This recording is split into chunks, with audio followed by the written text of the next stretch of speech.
Hello everyone, my name is Miranda and I'm in the class of 2021, and thank you very much for joining me for my CSA Day presentation on the potential treatment options for the motion perception disorder Akinetopsia.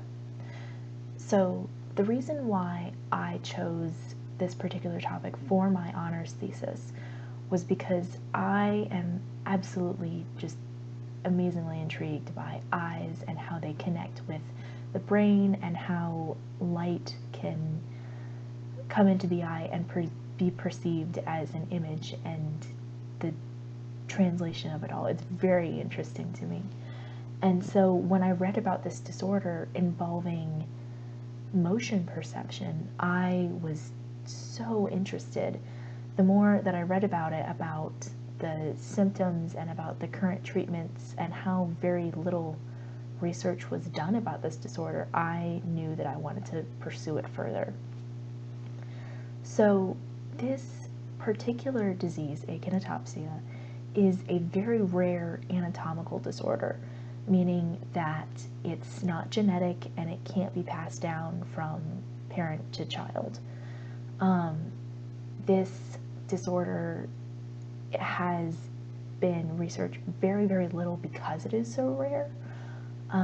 The largest contribution to information regarding Akinetopsia is with a patient known as LM, and she was alive in the 1980s, and her information as a patient living with this disorder really helped the scientific community and the medical community develop a profile as far as what Akinetopsia does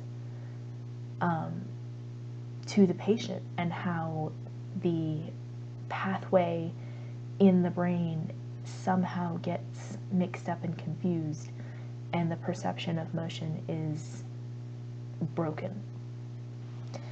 And so she really helped the medical community create this profile for brain function, visual motion perception, brain structure, anything like that, that hadn't really been researched before.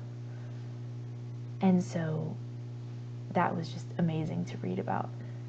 The known causes of Akinetopsia are all pertaining to the brain, and they deal with brain trauma or stroke or possibly a fall, and it all circulates back to the middle temporal V5 area of the brain that's right in the lateral occipital lobe and in between the superior temporal cortex. And the temporal cortex is right here in the green area of the brain, and then the occipital lobe is right back here in the pink. And so the MTV5, there we go, sorry, is right in the middle there. And some other cause that might potentially be related, though there is no documented cause of this, is a genetic mutation of the 5-hydroxytryptamine receptor 2A gene. This gene is related to perception and is often mutated to, and its mutated form is often found in patients with schizophrenia and other perception and hallucination disorders. So there's a possibility that this gene might have a relationship with Akinetopsia. The symptoms of Akinetopsia are that you have an incapacitating perception of motion that often distracts and results in you not being able to do simple functions that are required. For example, having a conversation. One of my sources talked about how it was practically impossible to have a conversation because facial cues were changing all the time and she couldn't keep up with the conversation, and it just distracted her so much. Light sensitivity was also something that another patient mentioned.